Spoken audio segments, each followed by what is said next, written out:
Hey, MegaJeff here again, and I'm going to do another one of these. The first one, the one you never forget, which is the little series that was kind of borrowed from Vance over at Zep Pearl. Basically, I've done 3 or 4 or 5 of these, and it's looking at an album collection of a band that you have, and basically explaining the first one that tends to be the one that got you in, the first one that got you into it, that tends to be the one that still is near and dear to your heart. I'm finding that in most cases, that is the case, that is the one you never forget. So anyway, doing a little of a different angle this time. All the previous ones, well, I've done a pop one and I've done some metal ones. We're going with jazz, and we're talking Billy Cobham. Now, Billy Cobham, jazz fusion drummer, one of the greats, and I discovered him much later on, but we're going to cover the entire discography that I currently have. And I am only looking on vinyl except for one that I will mention. So anyway, Billy Cobham came on the scene in 1973 with Spectrum, and it's a star-studded cast here. We got all kinds of people working with him here. Everybody knows about this album. I won't go into much detail because I want to make this quick. 1973, this is not where I got into him, but that is one of the greats. Oh, and the main reason, one of the reasons I chose this is because literally just this week I got a couple hole fillers in my collection that I think has pretty much completed the majority of my earlier stuff. So I figured, hey, let's show it at the same time, and I'll mention that when I get there. 1974, Total Eclipse. Just another one in the series there. Again, not where I discovered him. Also 1974, Crosswinds. I'm not sure which one of those came first. I'm sure there was somewhere in different months apart. These are all great ones that I've picked up on vinyl over the years. Live album in 1985, Shabazz. Great live stuff for the day. Now that may or may not have come out before A Funky Thide of Sings, which was also 1975. Great stuff on him here, there. And this is one that literally is one I just got in this week. Life and Times, 1976. I was able to find this. I was buying something for somebody online, and they had this for just a couple dollars. And so I grabbed it, and I listened to it actually already. And it sounds great. Great condition for something from 1976. Now, also from 1976 is the Billy Cobham George Duke Band. And you know, I need to go back and look, because this, I'm not sure if they have... This is just a live album with them, and I wonder if there's more than one. I forgot to check to see if there's more than one. But this came out in 76 with him playing. And he's done that.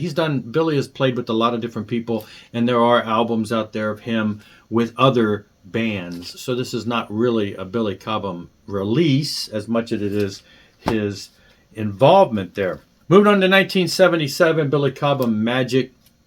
This was one I mentioned not too terribly long ago, because the copy I had that I bought years ago was in really rough condition. And then I found a copy that was near mint just recently and was able to upgrade my copy. So great album, 1977. 1978, Simplicity of Expression, and the Depth of Thought. It's a dual title there. Anyway, so this is the next one that came out, and this is another one that's a demo, a promo copy that I picked up. Inner Conflicts, 1978. This is one that I just picked up too. So this is another one that I just got in this week. Again, great stuff from Billy Cobham. So was glad to have that in. That kind of fills in some of that early 70s stuff. Also 1978, and this again would be more of a, well, I don't know, it's Alive Mother for You. Sorry, weird.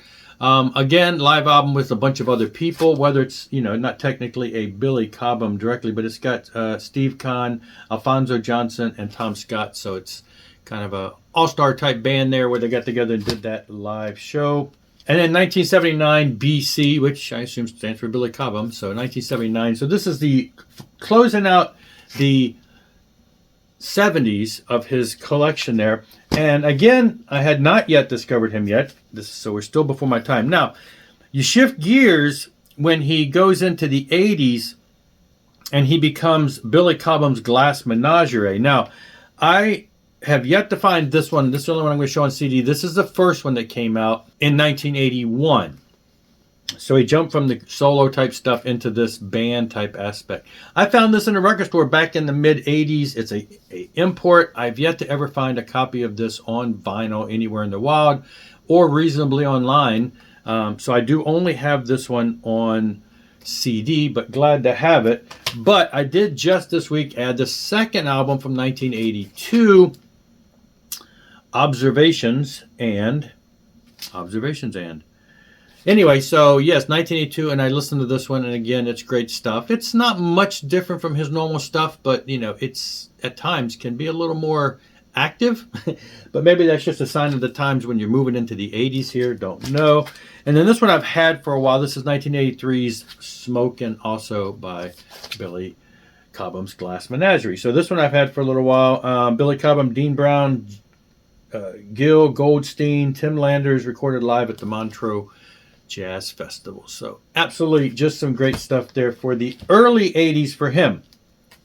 Then is where I got involved and discovered him in 1985 with Warning. And actually a friend of mine, and I've told the story before, a friend of mine who I was jamming with, him and his wife, they were into all the same kind of hard rock and metal that I was, but they also had a love for jazz. And they really said, look, if you're a drummer, which I was, he said, you really need to hear some of this stuff. And he gave me a Billy Cobham album, which was this one and the next one. And this is where I fell in love. And this to me is where some of the fusion-y aspects of his earlier career tend to, he's going more into a contemporary jazz, modern jazz type. I mean, you know, it's not as fusion-y as it is just a little more smooth jazz, but not really smooth jazz in the sense of that. But it's a little more commercial. But absolutely love this album. Start to finish, one of my favorite albums, as is Power Play from 1986. Start to finish. So these are the two that I got into, and they are the two that I can never forget. They are my go-to albums.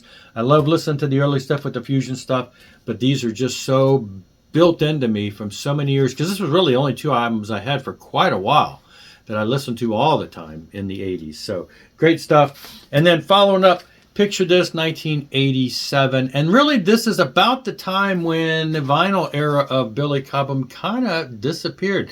There was a album after this in the later 80s that came out. It was only overseas, and it was like one pressing, and it wasn't even, I don't think it was Billy Cobham. It was one of those ones where he was with somebody. And there's been some stuff where he's been with other people live that have been reissued on vinyl or, you know, came out at some point. But as far as his solo stuff, most everything from here on out picks up on just CD. I have quite a few of the things there that go through the 90s for him.